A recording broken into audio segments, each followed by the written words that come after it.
Cell towers, Wi-Fi, Bluetooth, smart devices running around the clock. You live inside a field of man-made electromagnetic signals for every hour of your life, and no human before you ever did. My guest today has spent much of his medical career trying to understand what that shift is doing to us, and especially what it's doing to our children's brains. My guest today is Dr. Carlos Loredo Ritter, a pediatric neurologist that's trained at UNAM in Mexico City with over a decade treating children with epilepsy and autism. So Dr. Ritter noticed that something that most doctors were missing, that parents kept telling him the same thing.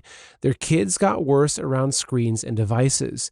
He listened, but then he tested it with EEGs, and the results redirected his entire career.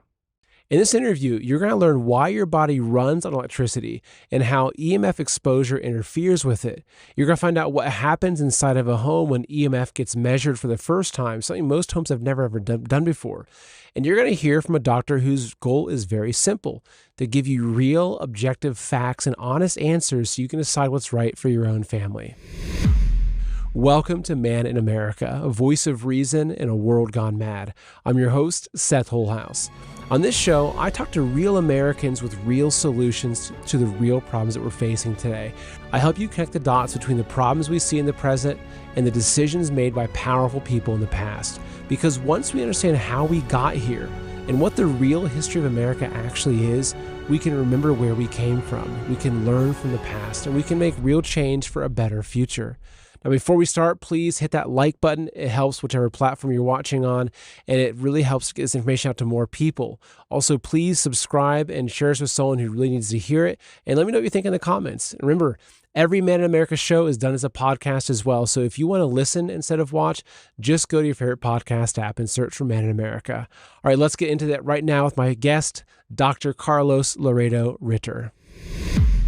Dr. Ritter, it's great to have you on the show, and I'm really looking forward to this discussion because your area of expertise, EMF on top of a lot of other areas of expertise, is something that if you look at how the human world has changed significantly, say even in the past 20 years or 30 years, let alone 50 or 100 years, we're now surrounded by all kinds of Wi-Fi signals and electrical signals and power lines and internet cables and all these things all around us that didn't exist just a short while ago.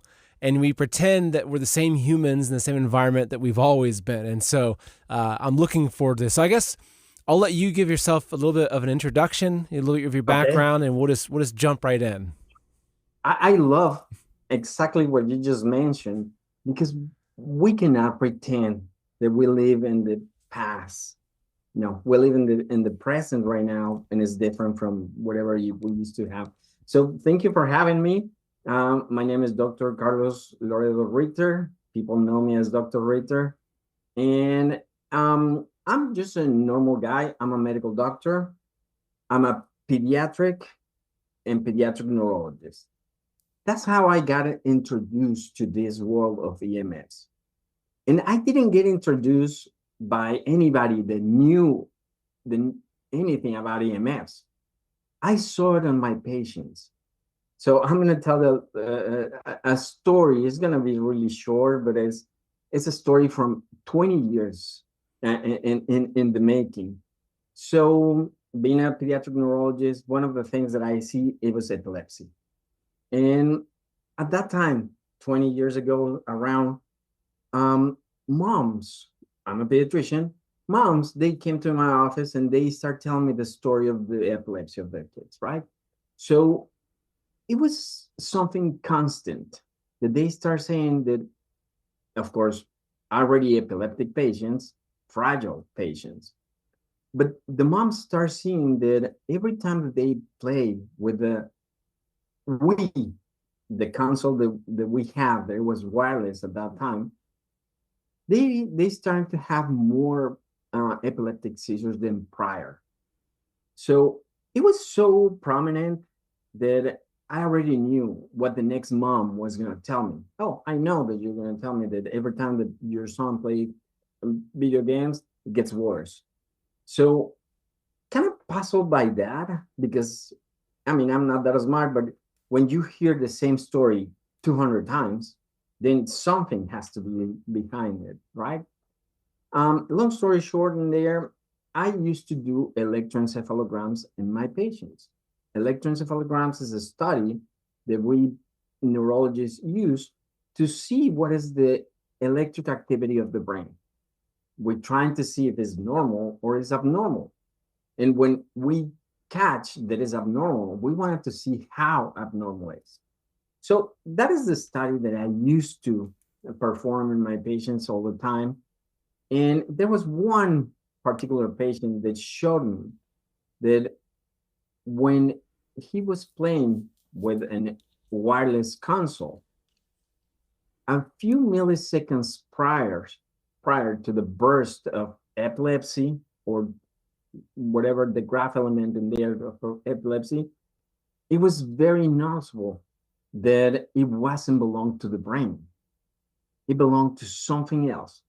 Electrical in nature, but it didn't belong to the brain.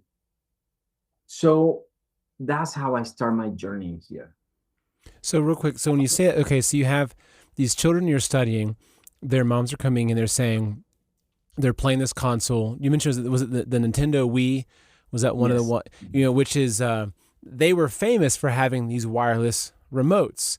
So it wasn't, like when I grew up, you kind of plug in your cord with the little remote, but the Wii came out and you could do boxing, you could do fishing, and it was almost like virtual reality, but it wasn't having a screens, but you could physically react.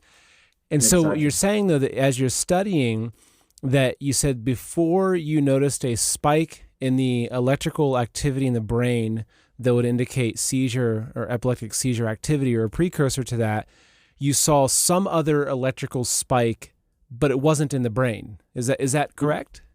It was in the brain, but it wasn't belonged. It wasn't the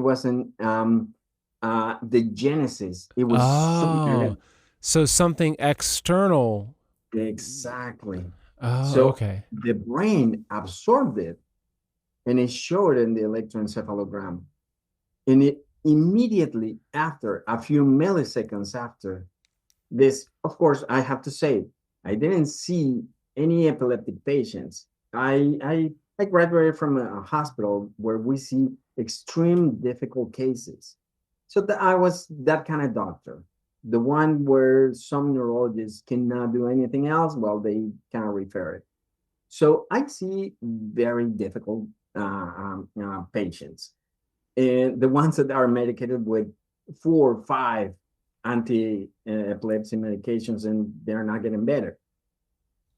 So, of course, they're really fragile, and they were extremely sensitive. And now I know to external sources of electromagnetic fields. I didn't know absolutely anything of this at that time. I was kind of curious. So my journey started by asking other pediatric neurologists around. There's not that many in the world. I mean, there's so many, but it's a very exclusive group of people. So a pediatric neurologist. So someone that is you're specifically focused on neurological and brain activity of children. Exactly. So I remember at that time just asking doctors in different countries, and nobody even understood the question that I was actually posing. Therefore, of course, they didn't have any idea. A few years pass, and I kind of have the curiosity, right? And I start searching in medical papers, and absolutely nothing that it can be remotely directed to what is the genesis of this, or what is what I'm even seeing. But eventually, a few years later, kind of like 2 years later, I read a paper on the biophysics area, the area that kind of merge a little bit physics and biology.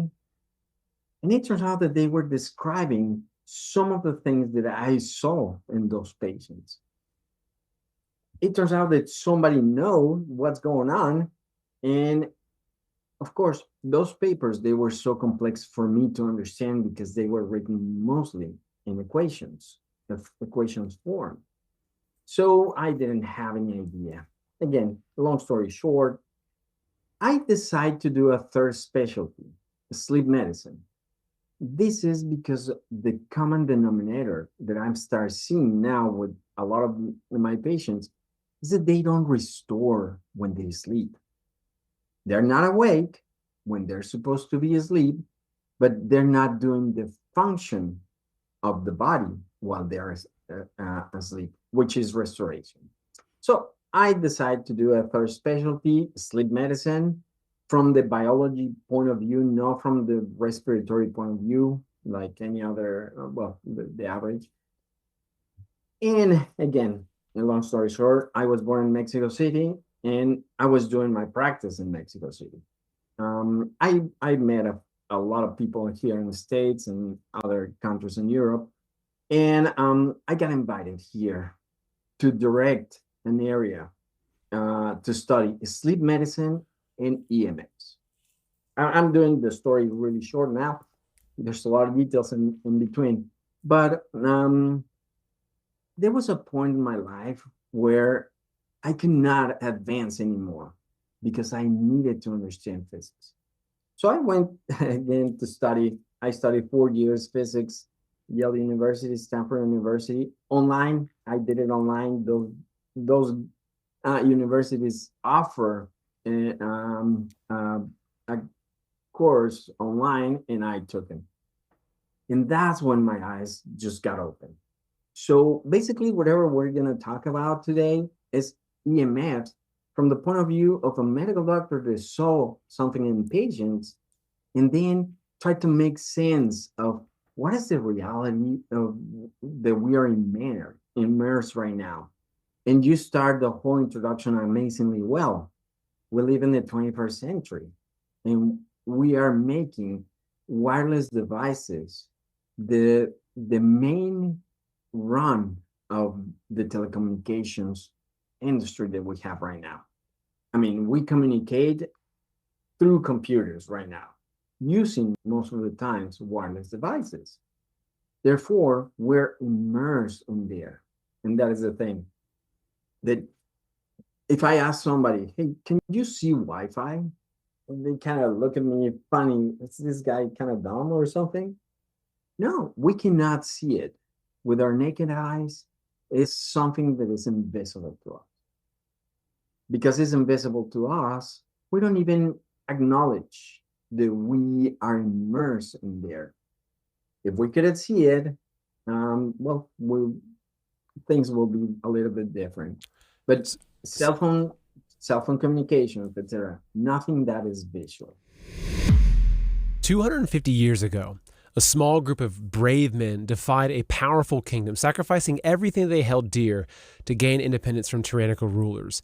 And they established this government that was of the people, by the people, and for the people. Yet somehow, in these last 250 years, that government changed into something that seems to be no longer for the people, and that oftentimes seems maybe against the people. And if you look at what the government is putting into our drinking water, well, I definitely wouldn't call that for the people. Fluoride that's supposedly for your teeth, chlorine to keep things clean while keeping us sick. And honestly, that's not a decision I want someone else making for my own family. And that's why I use Cove Pure to purify my water. Over 209 million Americans are on fluoridated water right now. And here's what the science actually shows. A recent study confirmed that fluoride exposure is linked to lower IQ scores in children.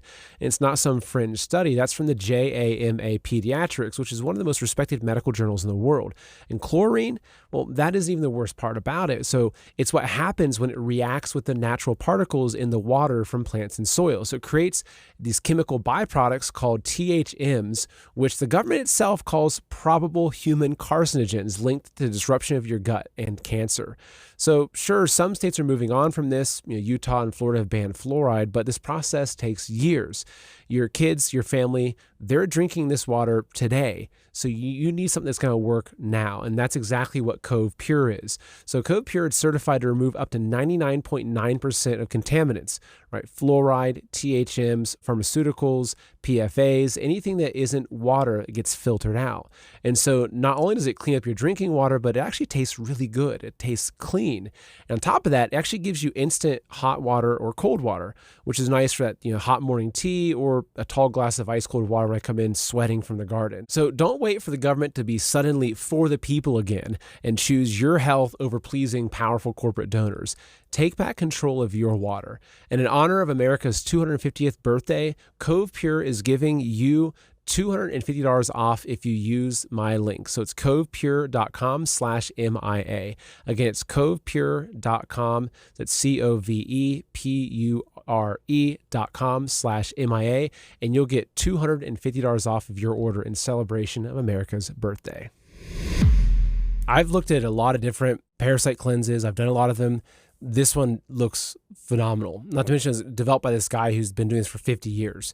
So I would recommend you do the stool test to see if you do have any parasites or if you have Lyme issues to kind of pinpoint exactly what's going on.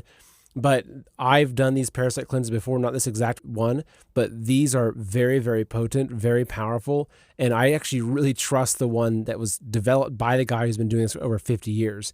So the URL to go directly to this cleanse is sethcleanse.com. So again, that's sethcleanse.com. We'll take you straight to this page right here to make it easy for you. And you give it a shot. Give it a shot. Let me know what you think. Thank you.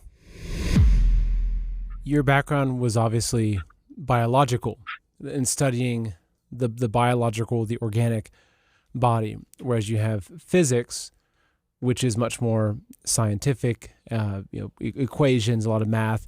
And so if you're looking at the crossover, so you look at, say, a certain cellular device is emitting a 5 gigahertz signal off of it.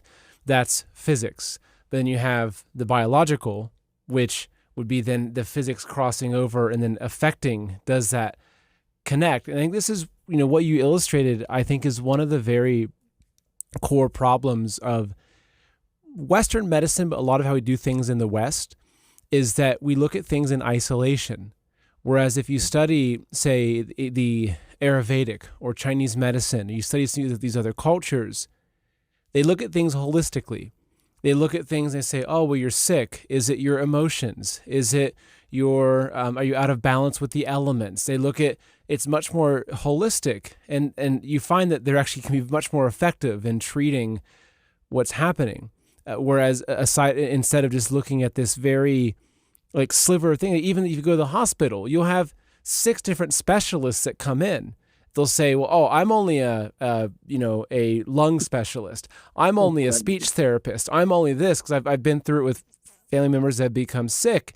And you're looking at it and you're saying, well, where's the one person that connects it all together? And you think, are they even communicating with each other? Right? So it's just interesting what you're kind of pulling together. But one other comment I want to make, though, is that you think because you can't see it, it's not going to affect you. Well, imagine if you walk into a house that's full of carbon monoxide and maybe you don't smell it. It's still there, right? Now, if that carbon monoxide was, say, a green gas, you'd walk in and say, oh, look, there's a green gas that's probably not good for me, that maybe that's going to poison me, right? But how is carbon monoxide, which is something that affects us on a cellular and a biological level, how is that different than Wi-Fi, right? Because they're both these invisible substances that have a biological effect, right? So using that analogy, which is an amazing analogy, problem with Wi-Fi or EMFs, let's put EMFs as the thing, it turns out that it doesn't carry that much energy. Therefore, it needs a lot of time in order to destroy the human body. Let me give an example. So in physics, we know that we have ionizing radiation, nuclear radiation in one extreme, and then we have these ones, EMFs, and the other one. They're exactly the same, except that they're in one opposite side of the spectrum, because one of them carries so much energy that if you get exposed only 10 minutes to nuclear radiation, the example that I like to use is, what would happen if I stand right now in a nuclear reactor? First off, they don't let me. Nobody can get in there because, of course, they know that 10 minutes in there is going to kill me. It's not going to kill me right away. I'm going to die probably a year after that I got the exposure. And I'm going to die from so many different diagnoses at the same time. I'm going to develop 2, 3 different cancers. I'm going to develop autoimmune diseases. I'm going to develop all the diseases that are getting destroyed by particles just penetrating my body and breaking it, kind of like if they're micro bullets. Because nuclear radiation carries so much energy, we know that we cannot be exposed that much time. 10 minutes stuff. Nah, well, 10 minutes is a dead sentence. Problem with EMFs is that it carries the same energy, exactly the same, but in a way lower amount. Therefore, the damage that you have for 10 minutes in one, you will have it 20 years on the other one. That is a huge problem.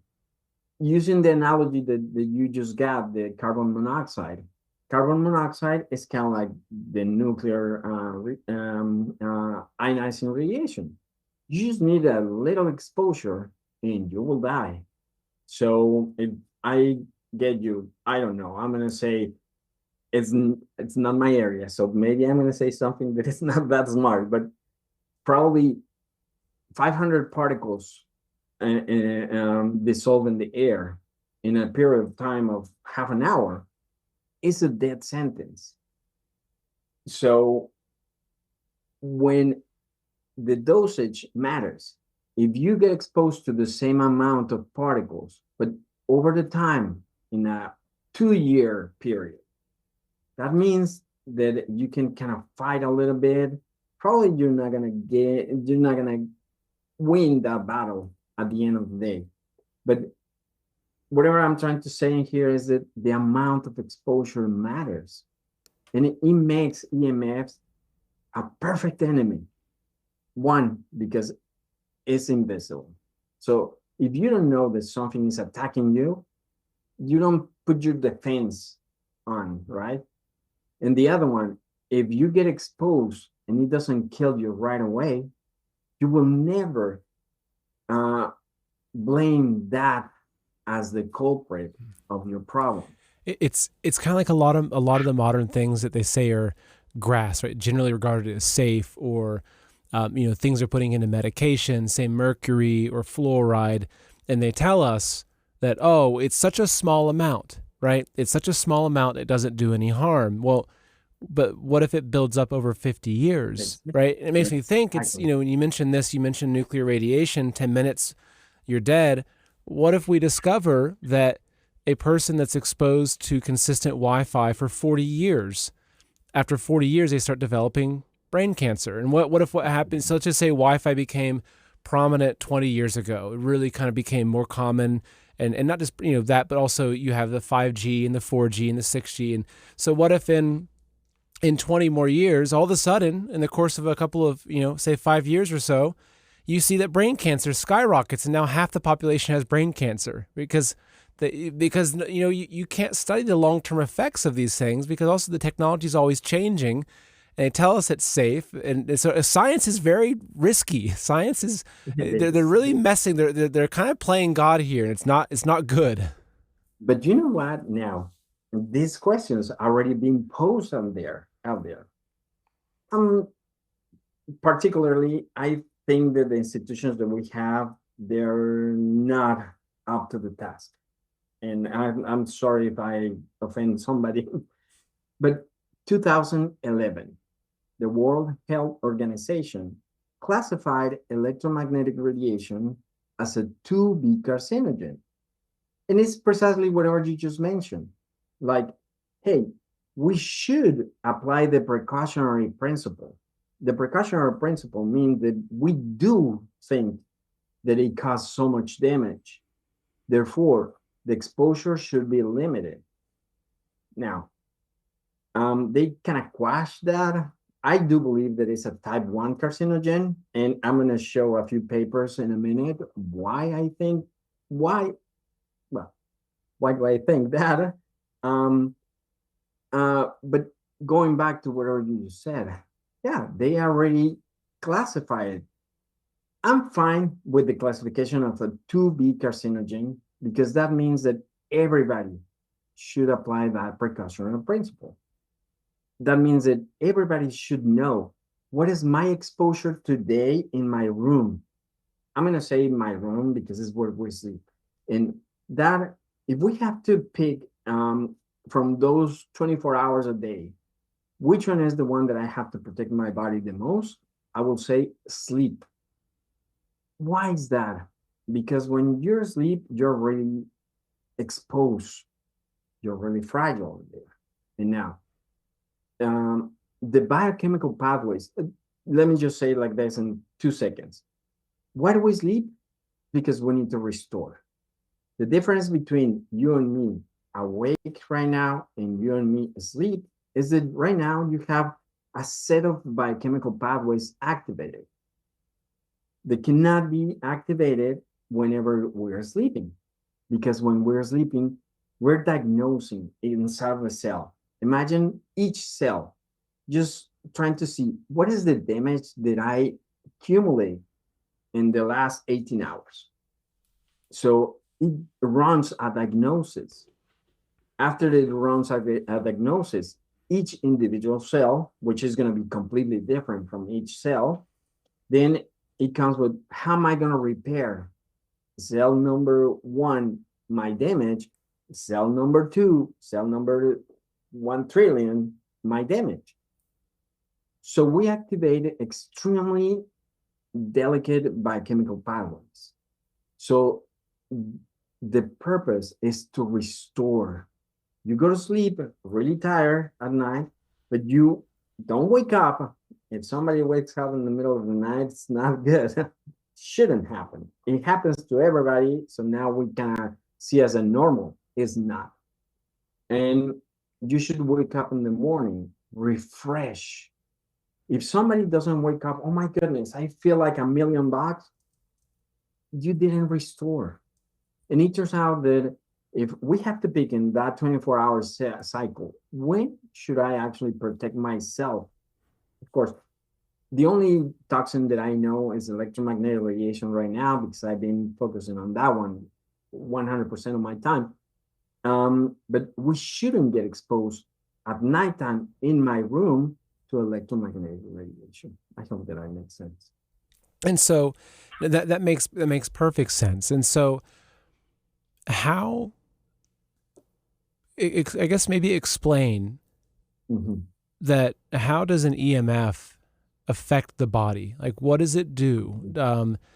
And I imagine between your knowledge of physics and biology and you kind of merging those things, like let's just say that, for instance, a young child is, say you have, God forbid someone does this, but say you have a Wi-Fi router next to a crib, right?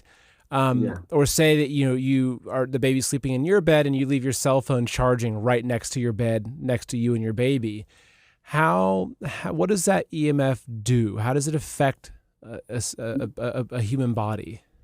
If you allow me, actually, I'm going to put one more in there. Okay. And let me put it this way. The numbers that I'm going to say are not correct, but they're just to exemplify. Wi-Fi is actually not good for humans. It's really close to your house, right? It's really close to your body when you're sleeping. Probably like whatever you just mentioned, is the router that's right next into your room.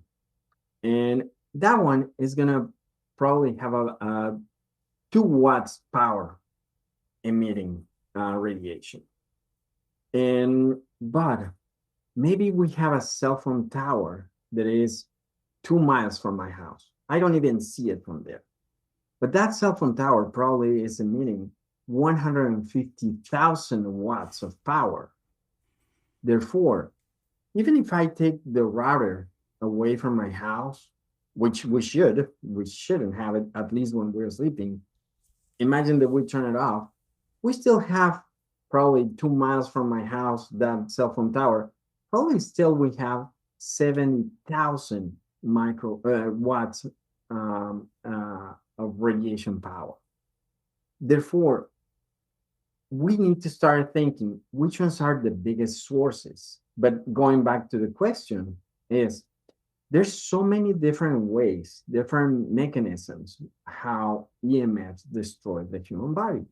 And I share with you a PDF. It's a PDF that I use so much just to exemplify how much we actually know. But going back to the point that you had, we know things in an isolated point. So these ones are papers that I can read. And look, one of them is titled Low Energy Electron Induced DNA Damage. And if we scroll down, pretty much all the papers that I describe in here, well, that I choose to put in here, are papers that describe how electromagnetic radiation in a form of electron volts can break DNA. The only thing that these papers don't concur with themselves is how many electron volts. Example, this one that we have on the screen, it says that between 3 to 20 electron volts. The one that we have below, it says 3 to 100 electron volts break DNA. And if we go to the other ones, some of them, they said that less than 1 electron volt to 4 electron volts. People don't need to understand what electron volts are at this moment, but whatever we have to understand is that when we bring these new technologies in our houses, we are bringing radiation that is emitting electron volts. So now, my question as a medical doctor now, I don't practice medicine the way that I used to. Now I'm a scientist that kind of my patient is your house. I need to understand how many electron volts are you exposed or your kids are exposed in their own bedroom when they're asleep. If we come up, we can go down a little bit, and whatever I show now, some equations. Yeah, there. Let's just start there. I'm trying to show this paper not to confuse people. Actually, I'm trying to show this paper to make it a little bit more simple. So my job as a medical doctor should be, hey, if you have DNA damage, that means that your DNA is breaking in a higher amount than it should. DNA have a lifespan and it gets restored and replaced. But if we break it so fast, it's going to try to repair. And if we repair it so many times, it's going to create mutations. Mutations is the principal thing that happens with cancer. DNA that had some information prior, but it got broken so many times and it got repaired so many times during a period of time of 5 years, of 10 years, of 20 years, that now is repairing as a mutation. And this mutation has the possibility to be a mutation of cancer. So I hope that I'm explaining myself in here. So Yes. whatever I do wanted to know as a medical doctor is you, my patient. You're my patient that in one moment in the consult, I ask you, hey, open your mouth and say, and things like that. I wanted to know what is the environment that you're exposed day after day, year after year.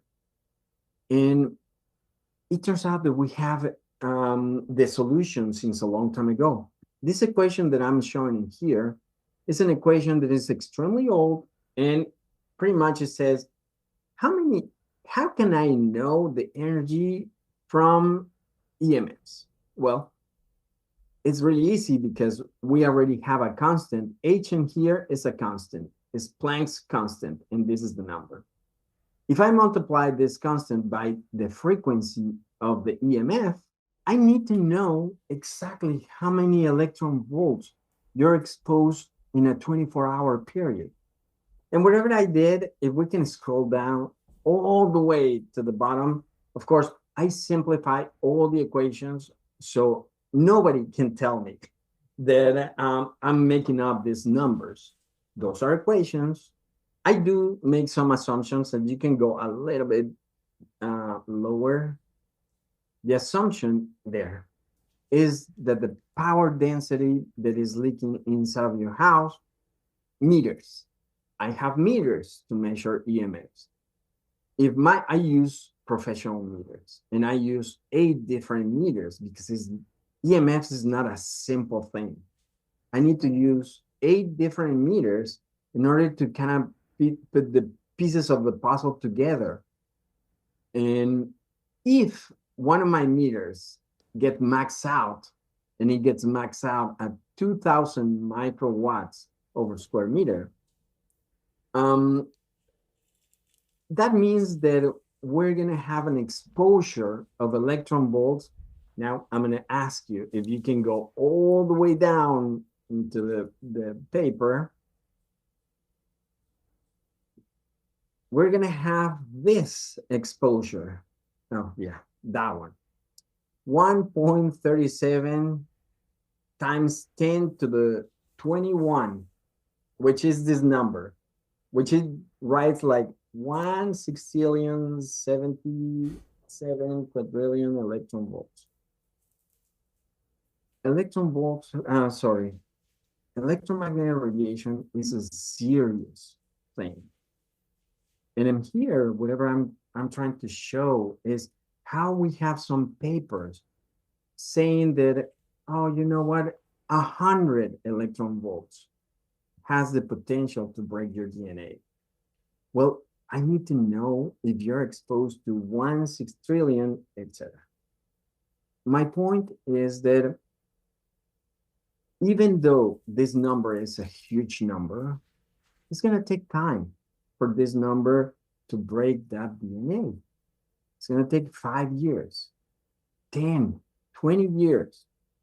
For me, the exposure started, and for you and for everybody else that is listening, our exposure started when we first got EMFs in our lives. EMFs comes in different forms. Electricity is one of them. I hope that I'm making sense and I'm not making this extremely complex. Oh, no. It makes sense in a very simple way. Just looking at, there's a giant number, and even a small amount of that giant number is not good. Yet there's this huge number that if you didn't put a little, tell me how to read it, I'd have no idea how to even pronounce that number, right? What you say, it's 1/6 77 quintillion electron volts. Exactly.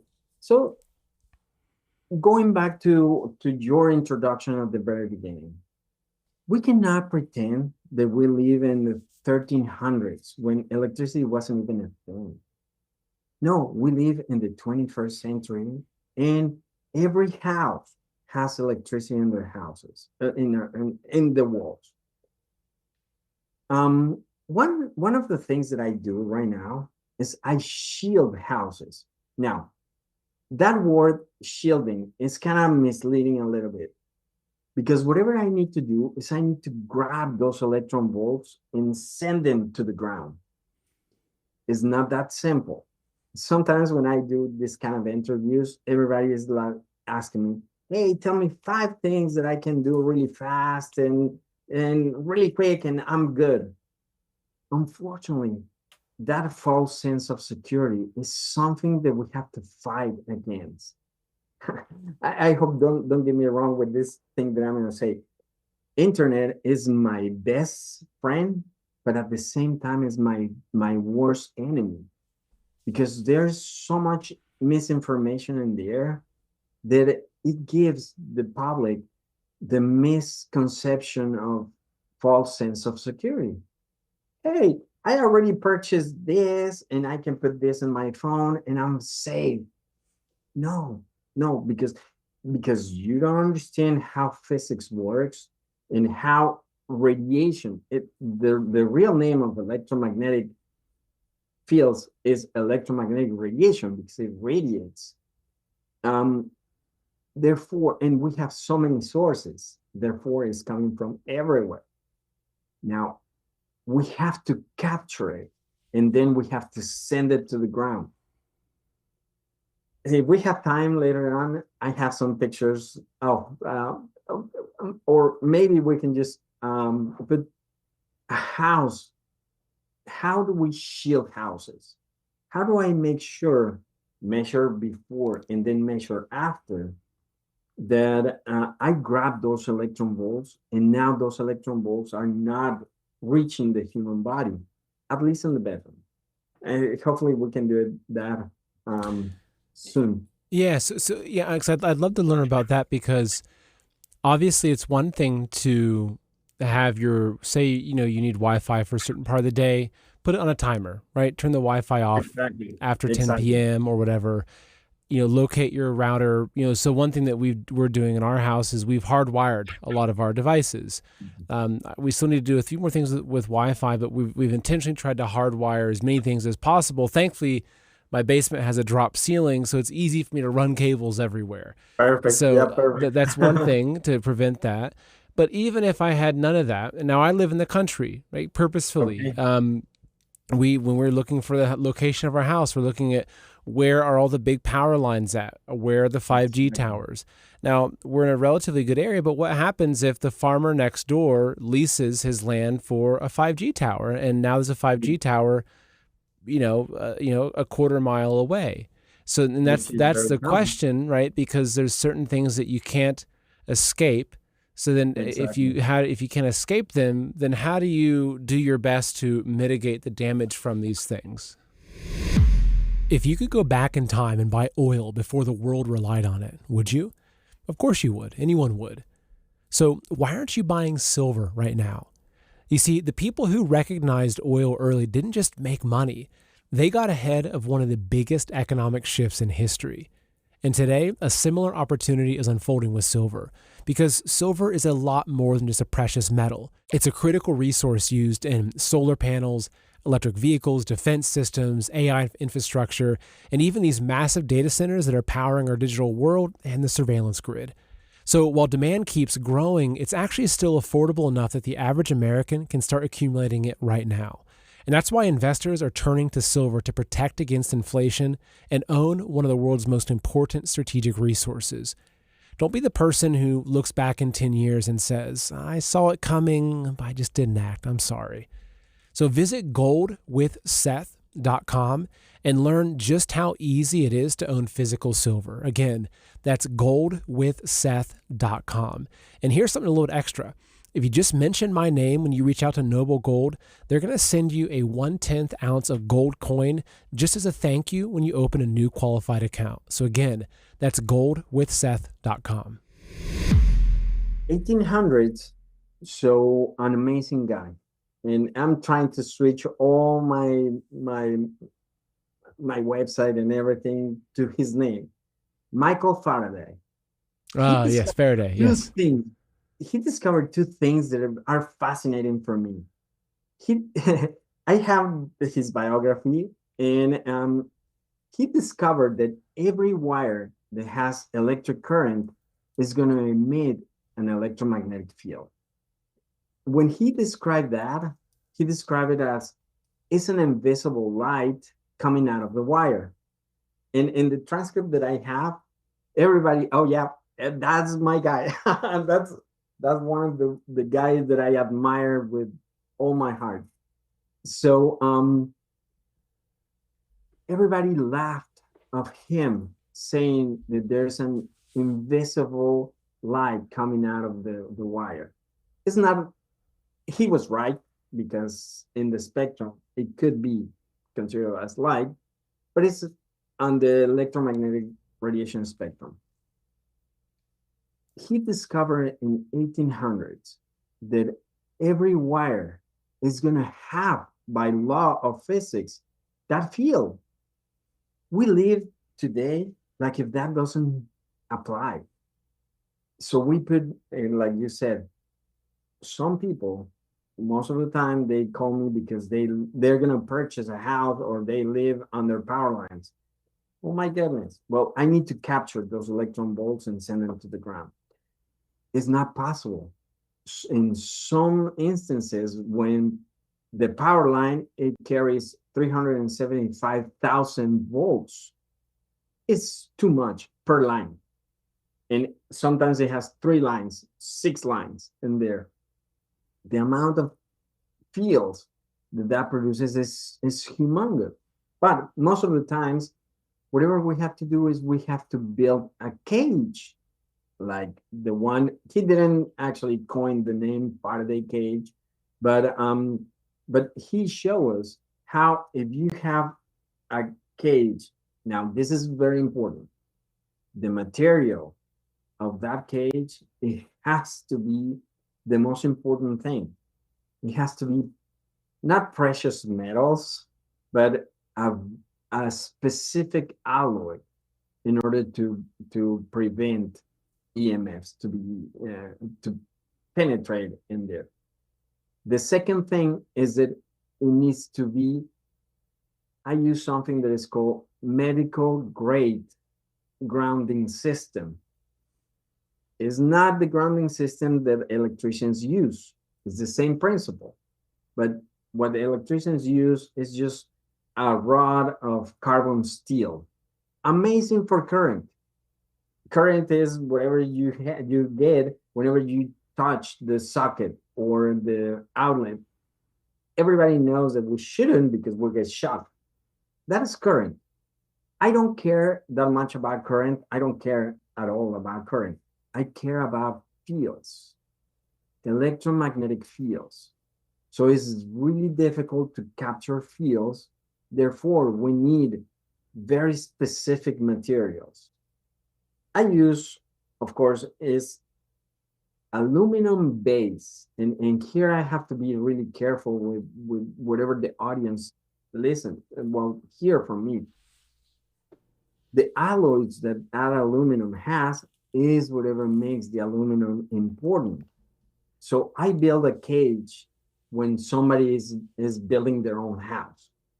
When we have the studs up and we're ready to close the walls of the house, we lay the mesh in there, in the ceiling, in the walls, and we connect them to this medical grade grounding system, which means that we can never, ever trap radiation inside of that room, which is the most important thing. Yeah, I remember I was talking to some before about EMFs, and I was had looked into at one point the idea of you can get specific kind of EMF blocking paint. Maybe I think there's some lead and different things in the paint that you can use. They use it for data centers and everything to help.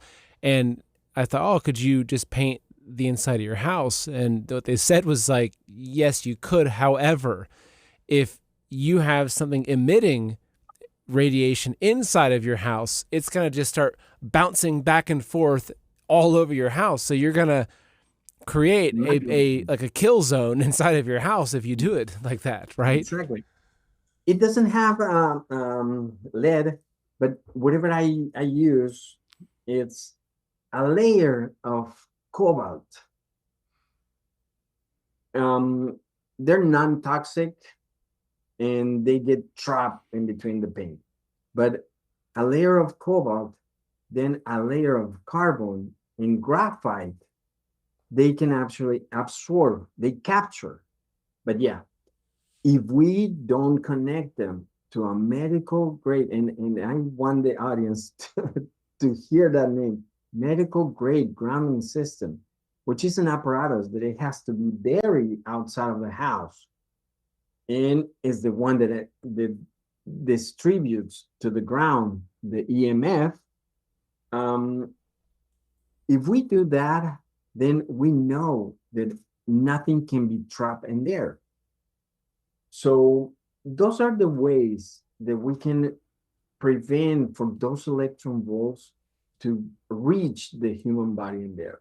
And I'm going to say it this way. We're electrical in nature.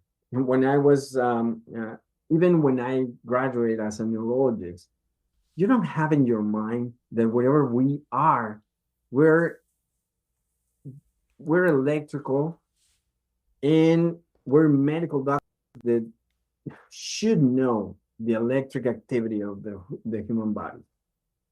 Because we don't know physics, we are very superficial in the electric point of view. But because we're electrical, we're going to absorb in a higher ratio compared to the walls of my house. Going back to whatever you were saying, so yeah, I don't have Wi-Fi in my house. I totally killed the router is void of Wi-Fi. I do have, whatever you did, a lot of ports with Ethernet. Therefore, I have a very fast internet, and I don't have that source that is emitting. And everybody knows I have kids, and a lot of friends come to the house, and they know they have to put their phones with no Bluetooth, no Wi-Fi. Sometimes I ask them, hey, if you're gonna spend the night, let's put an airplane mode and tell your parents that they can call my phone, that it's gonna be downstairs, so they can reach you at night. The thing is that we do need to change a little bit our lifestyle, because again, we're getting exposed to that number, 6 trillions of electron volts. And we need to be a little bit smarter and try to have the benefits of whatever we want in a house without having the side effect of exposure. So pretty much we capture EMFs and we send them to the ground. Not everything can be kept. Not every material is good to capture. Not every material is good to ground. Some of the devices that you can see online, they ask you, hey, just connect it to the ground prong of the electric system. Well, pretty much every single time that I go and measure those sheets, or because they're connected to the electric system of the house, they're bringing electricity into the human body. And so whatever they thought that it was beneficial for them is actually bringing more EMFs into their body. Going back to the last point that we were talking, it is a serious topic that we shouldn't try to minimize it. Let me tell you, I have so many types of clients now. I have the clients that they reach me and they want me to validate their thoughts. EMFs is not that bad, right? Well, unfortunately, I'm not going to be the guy that is going to validate that. It is a big deal. The other ones is, oh, don't worry. If I buy this online, I spend already $20 on this thing. Unfortunately, you're going to spend more money. I hope that it doesn't sound really bad. Curing your cancer later on, when we could prevent so many amounts of electron volts destroying your DNA. Pretty much whatever I do, I keep practicing medicine in a different way now, in a preventive way. I don't want you to come to my office and say, hey, we detect cancer really, really early. No. I mean, sorry that I'm going to say this. By the time that you already have cancer, already past 20 years developing that cancer. We should have detected before, when it was not forming. It was an information. But when we could do something that is different of whatever we do right now. I don't want to practice medicine the same way that I used to practice medicine, because the definition of insanity is do the same thing over and over and pretend that something is going to change. If we keep diagnosing diseases, once that you already have them, it is late. If we wanted to keep treating diseases with pills, with chemical, even if they come from nature, they're chemical compounds. When we're actually battling right now electrical toxins, I hope that I make. No, yeah, you do. Well, so one question is, so you mentioned, when building a house, putting the cobalt and the different layered metals within the wall and a wall mesh. But what about for people that already have a house? Yeah. It's expensive to pull down sheetrock and put it back up again. Yeah.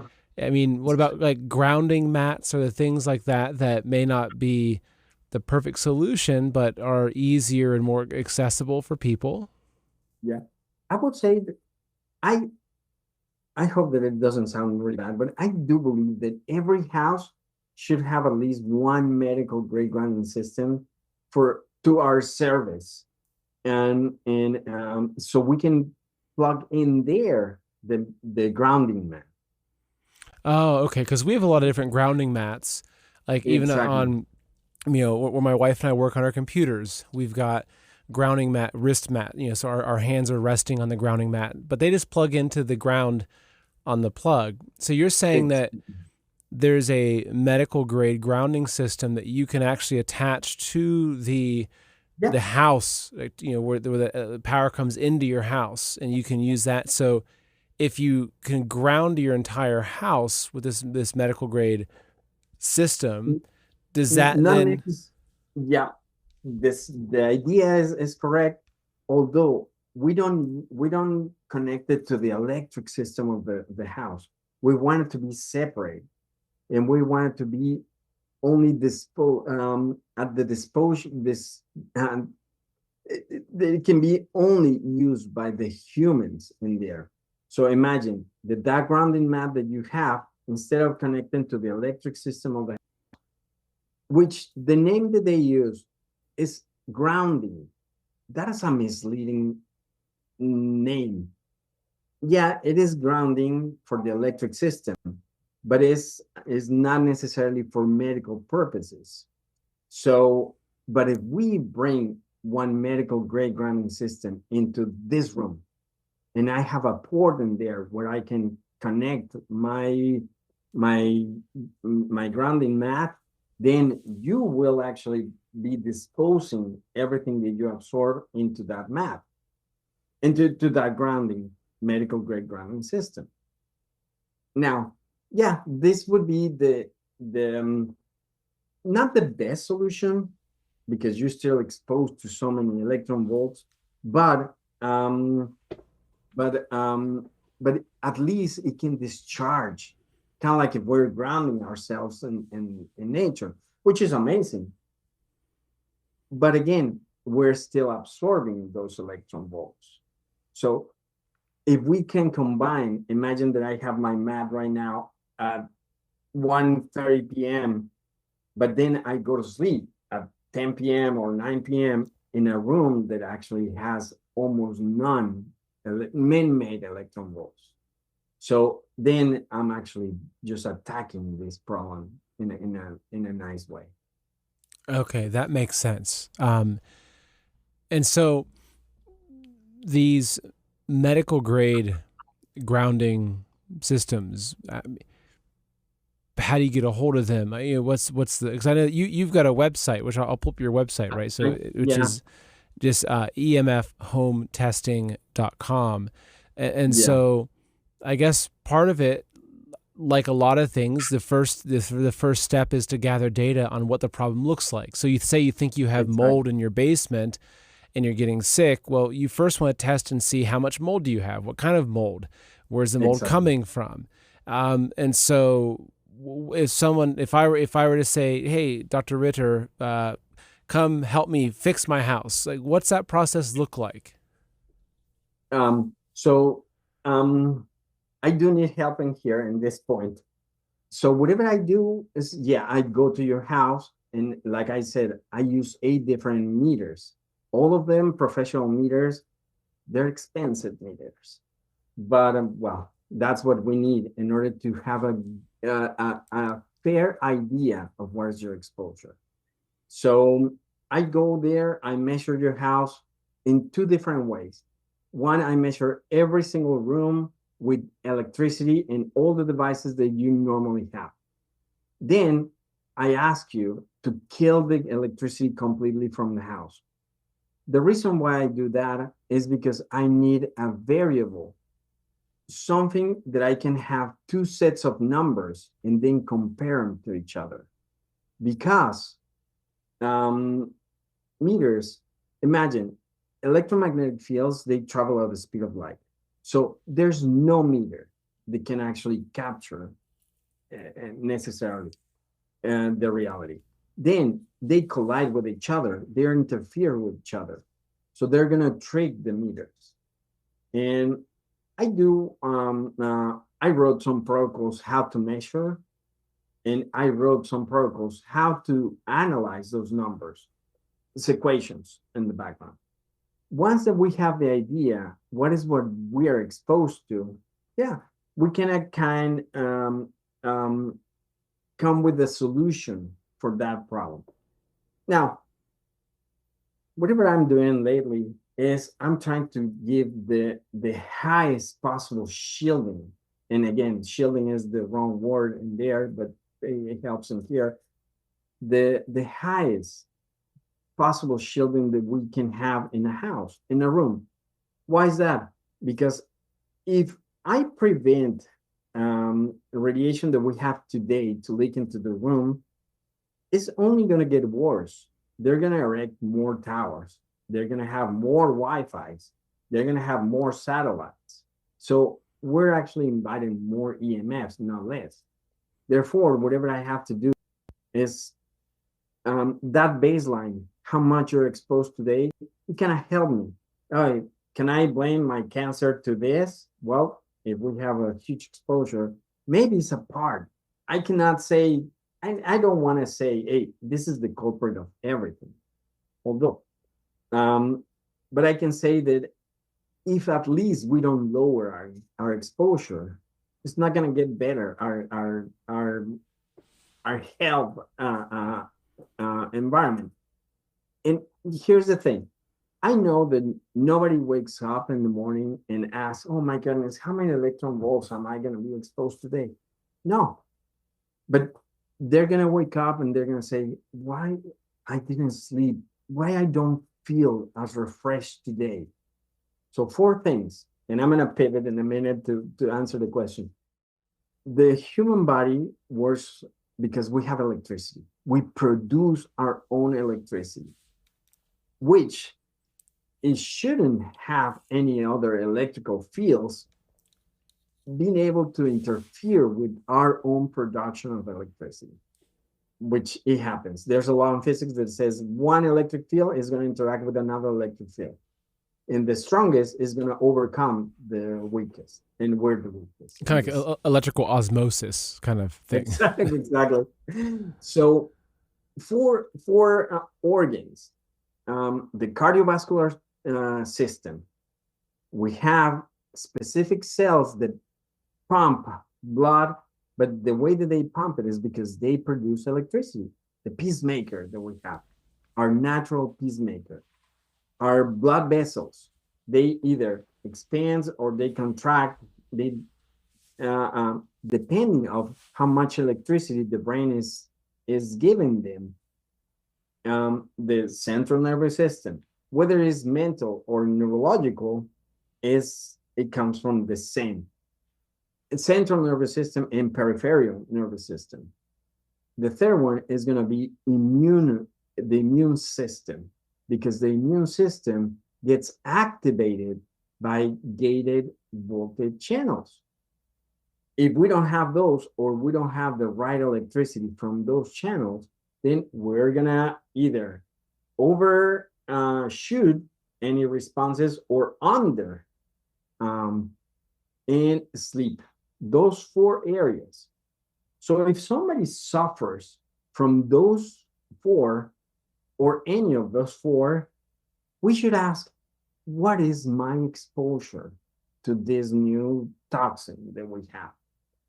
Because not that if I shield your house, oh, you're gonna be one day you were bad and the next day you're 100% okay.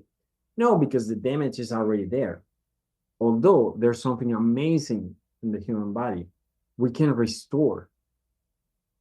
I did a study that hopefully we can talk about that study later. I went to Europe and shield some houses and do electroencephalograms and sleep studies with those clients. And then I have houses that I didn't shield, but I did electroencephalograms and sleep studies. It turns out that all of them, they were under the electric homeostasis point of view of the brain.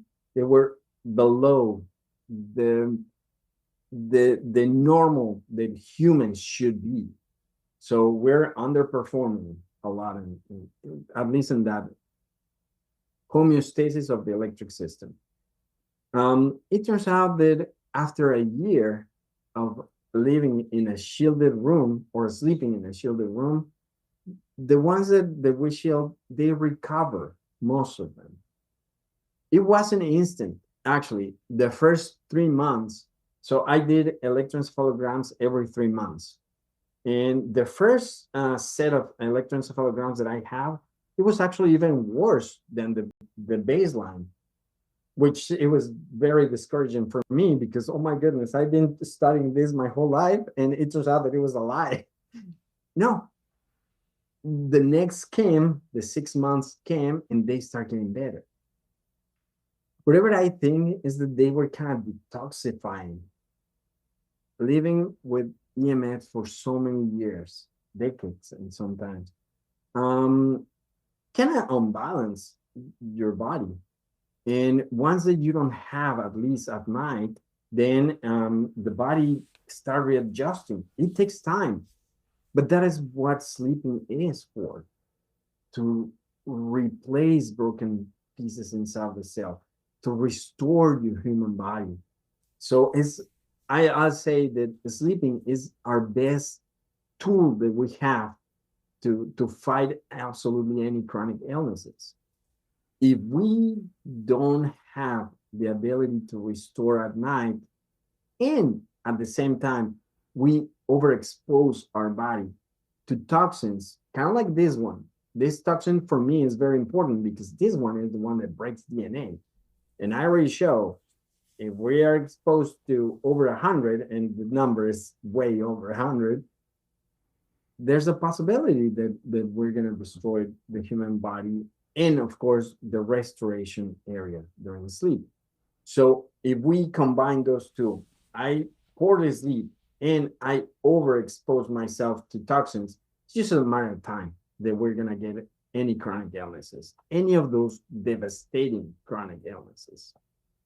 In those four areas, central nervous system, or the brain, the heart, and the immune system, and sleep. I hope that I make it a little bit not so complex. Oh, no, you have. And I know it's not easy because I bet if I had your background and your education, you and I could talk on a level that would be very different, right? But I find one of my jobs is to help really smart people and help make that so it's easy to understand these things. I try to make it easy for me to understand it. It's like, okay, I've got a simple mind. If I can ask the right questions and if I can understand it, maybe someone who's watching this can also understand it, right? It took me time. It is not easy. So, well, we've already hit an hour very quickly. It felt, but so maybe we'll do another show to kind of go deeper into some other different topics related to this. But I want to bring your website back up again, and so can people contact you? I mean, if people are. Yeah. What do you recommend people do? What's the action they can take?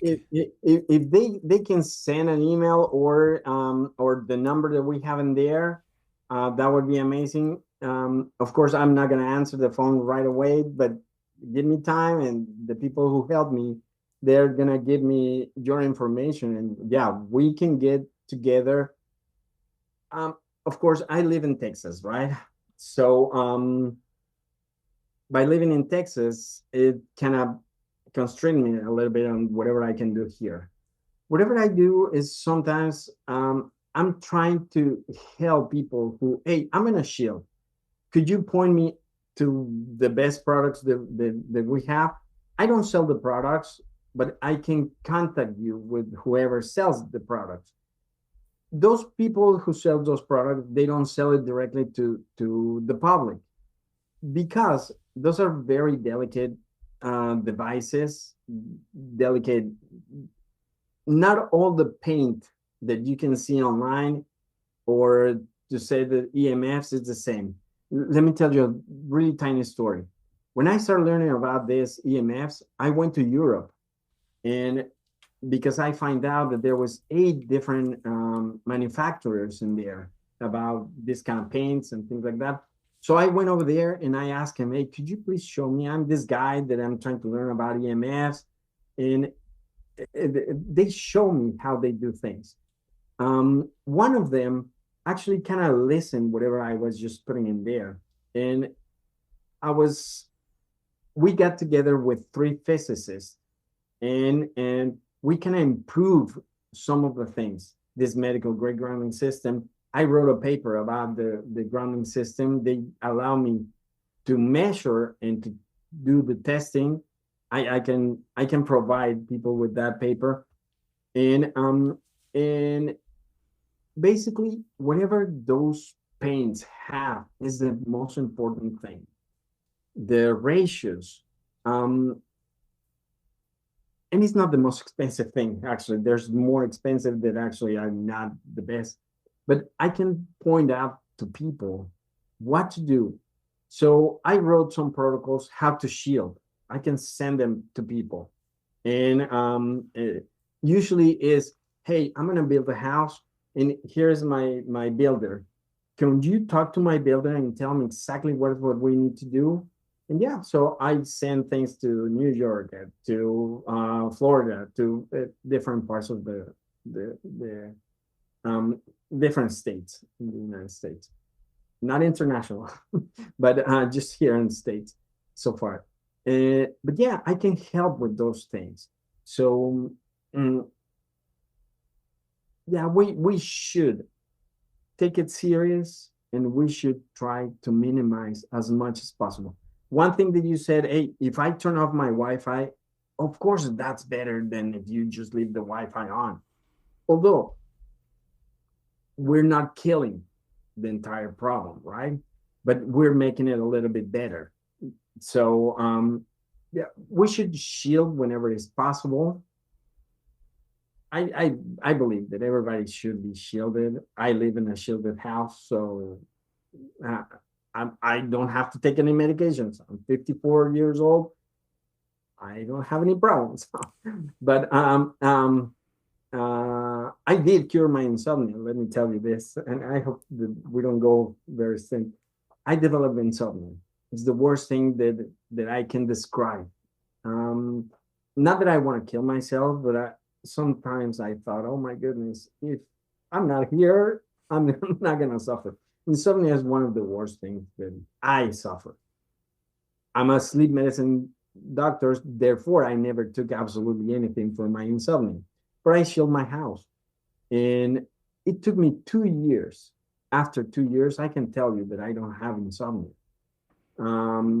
Yeah, sometimes I have bad days, especially because I go and measure houses that are horrible. Yeah, sometimes I feel when I have too much exposure, well, maybe that's not going to be the best day for me, the best night. But I don't have insomnia. So that is the kind of thing. Well, that's helpful. So your website again is emfhometesting.com. On the home page, it's really easy. You've got a lot of information, but they can scroll down. There's a phone number and an email information to get a hold of you. And so, yeah, Dr. Ritter, I really appreciate the time you've given us today. I appreciate your effort into this and trying to find solutions and problems. And I thank you again for your time today. It's been a pleasure speaking with you. Thank you so much. It was a pleasure for me. Oh, wonderful. Well, thank you. Take care. Thank you. You too. Bye bye. Bye bye.